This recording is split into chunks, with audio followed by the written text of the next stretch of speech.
भारत में लोग सबसे ज़्यादा मानसून का इंतज़ार करते हैं क्योंकि ये चिलचिलाती गर्मी से राहत देकर हमें फिर से तरोताज़ा कर देता है। लेकिन हमारे भीतर नई ताजगी का संचार करने के साथ साथ ये मौसम कई तरह की बीमारियां भी साथ लाता है और रोग प्रतिरोधक क्षमता के कमज़ोर होने पर हम इनकी चपेट में आ सकते हैं और खासकर बच्चे से प्रभावित होते हैं। तापमान में कमी और नमी के स्तर में वृद्धि के कारण मानसून के दौरान संक्रमण होना एक आम बात है। आमतौर पर मानसून में सर्दी एवं खांसी, मलेरिया, डेंगू, टाइफाइड और निमोनिया जैसी बीमारियां फैलती हैं। उष्ण, नम और आर्द्र जलवायु के कारण कई तरह के संक्रमण हो सकते हैं जो प्रतिरोधक क्षमता के कमजोर होने पर ज्यादा तेजी से फैलते हैं। आज वाराणसी में डाबर की ओर से विकास इंटर कॉलेज परमानंदपुर में जागरूकता शिविर का आयोजन किया गया, जिसमें स्कूल के बच्चों को मानसून से होने वाली बीमारियों तथा उससे लड़ने के बारे में बताया गया।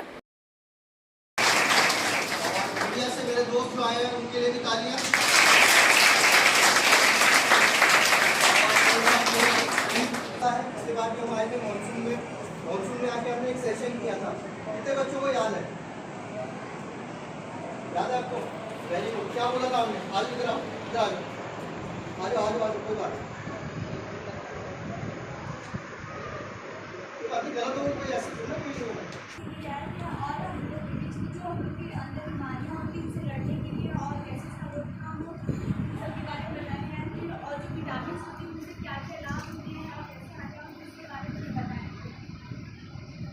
बहुत बढ़िया बच्चों जैसे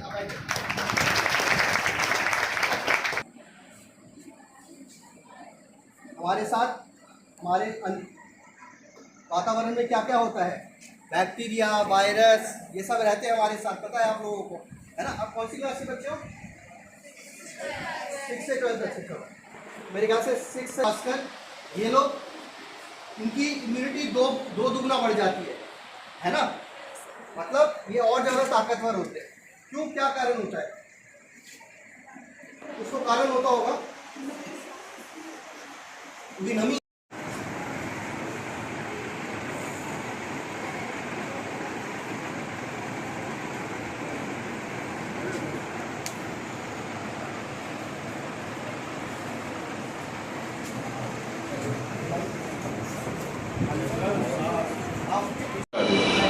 नमस्कार, मेरा नाम दिनेश कुमार, मैं manager corporate communication Dabur India limited से।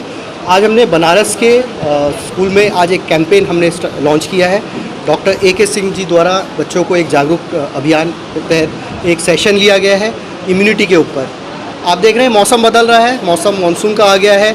मानसून सबको पसंद है, आप सबको पता है कि गर्मी के बाद जब वर्षा होती है तो हम सबको अच्छा लगता है।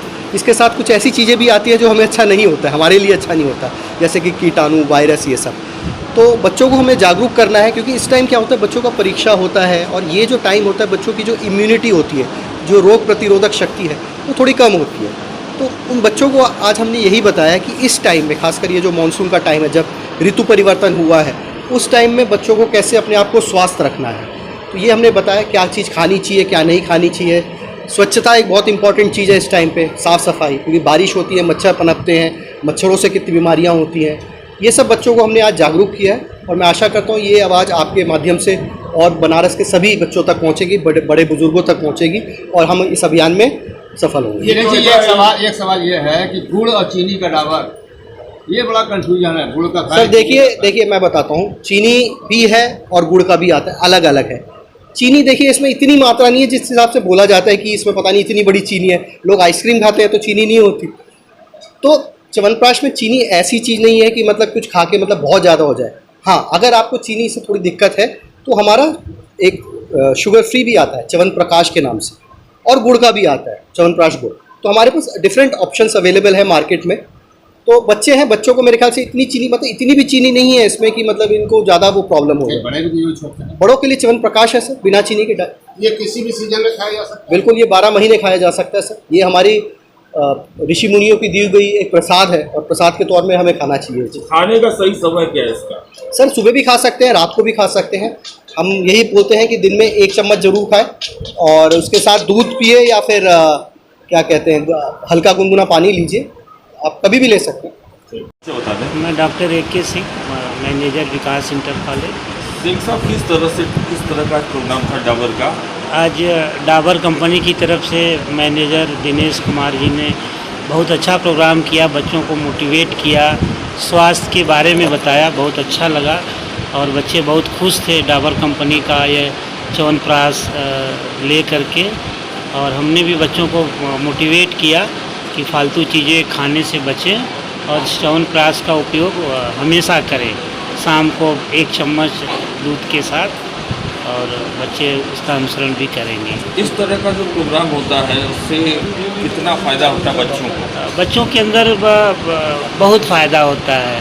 सच यही है कि बच्चे अभी छोटे हैं, उन्हें नई जानकारी रहती कि क्या खाने से क्या नुकसान होगा, क्या खाने से फ़ायदा होता है। जब इस तरह के कार्यक्रम होते हैं तो वो बच्चे मोटिवेट होते हैं और फालतू चीज़ें खाने से बचते हैं।